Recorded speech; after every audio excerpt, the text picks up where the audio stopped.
Satnam, Namaste, my name is Nancy Zabaneh. Welcome to my podcast, which aims to present a compassionate perspective on the nature of human pain and suffering.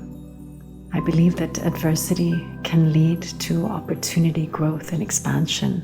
And I also strongly believe that challenges are a call to awaken to something that we have not previously seen.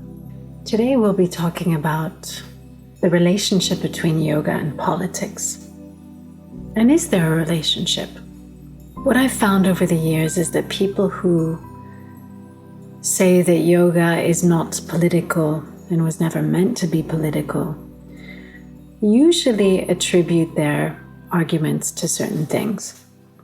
Some people believe that the practice is mostly about beautiful, stretchy, wedgy poses and physical achievement. This is what the commercialization of yoga would have you believe. That yoga is just a form of exercise. To me, this shows a lack of understanding of the complexity of the practice. We know that yoga is so much more and that it can offer us nervous system regulation, peace, a sense of agency. It empowers us. And of course, it can help and support our spiritual awakening. The other argument emerges from a more traditional perspective.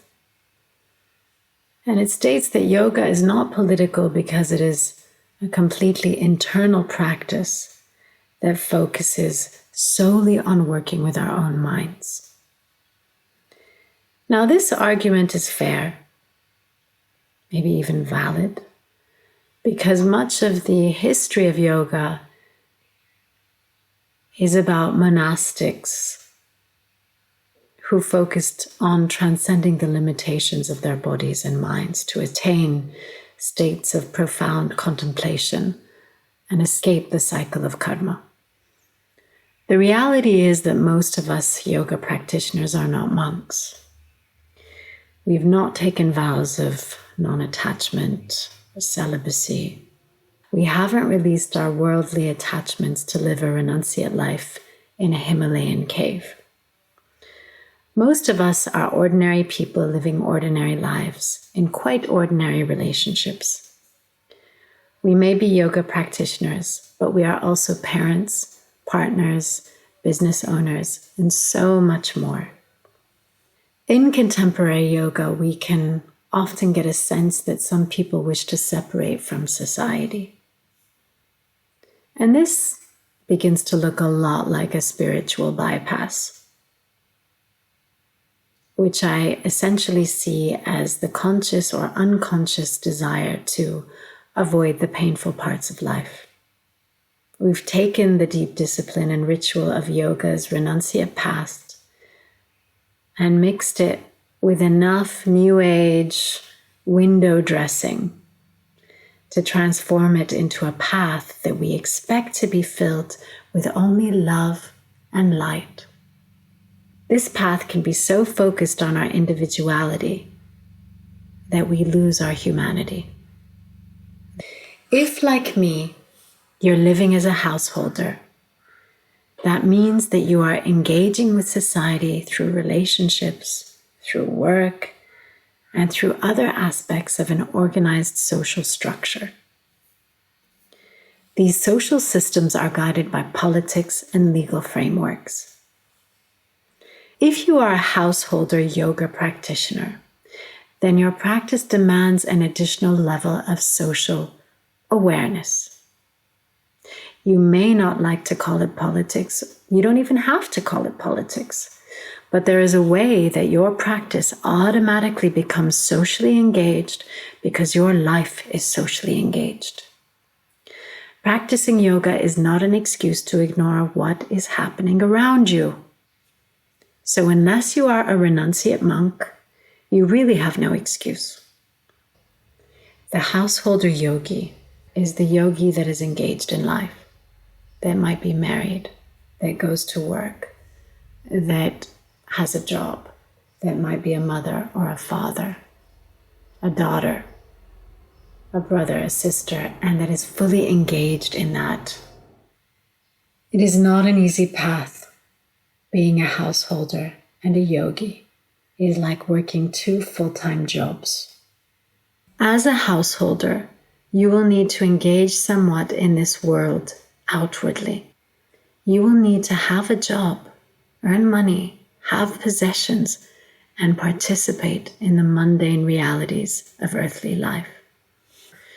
So how to cultivate an engaged yoga practice that is both respectful to its ancient lineage and responsive in our often confused and painful lives? First, we need to stop pretending that we are hermits, living in caves and dedicating 100% of our lives to yoga. The reality is that most of us are householders who are making choices all the time regarding the way we spend our money, who we vote for, and how we talk to our friends about all aspects of the social and political system.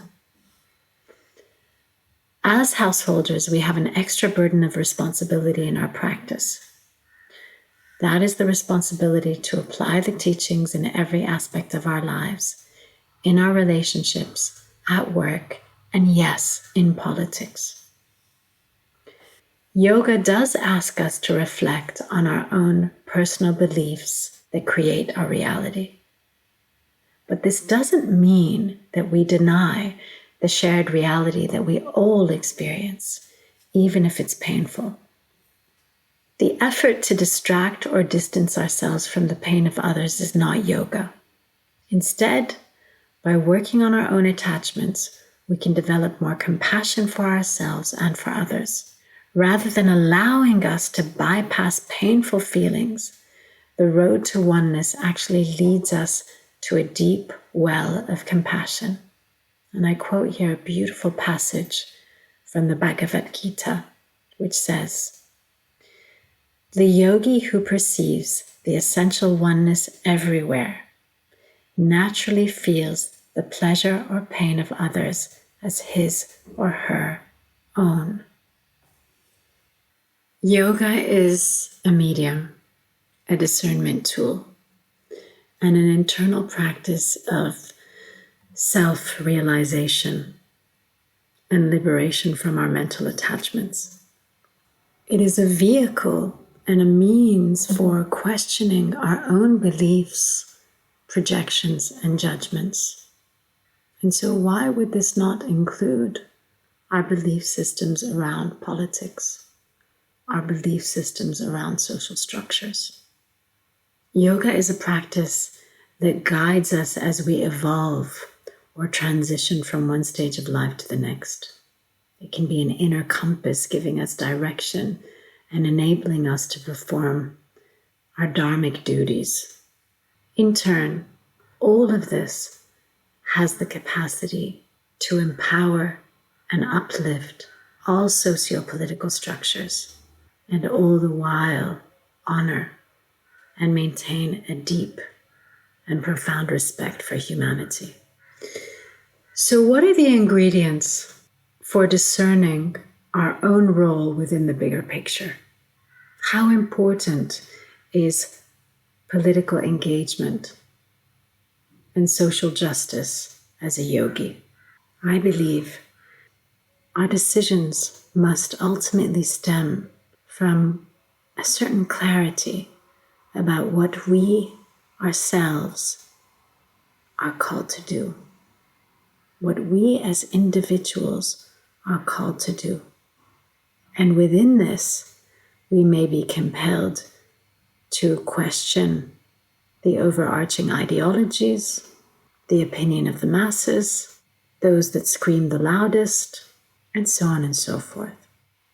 The deeper we go into ourselves, the deeper and more profoundly we develop a certain level of discernment, the more clarity and wisdom can emerge around where and how and with whom we are meant to engage in meaningful action. The word yoga means to yoke, to be connected and at ease with oneself and the world around us. We yogis are looking to create ease in our body, not dis-ease.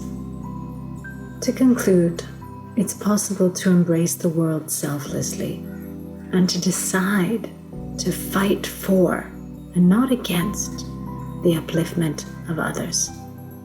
Thank you for listening.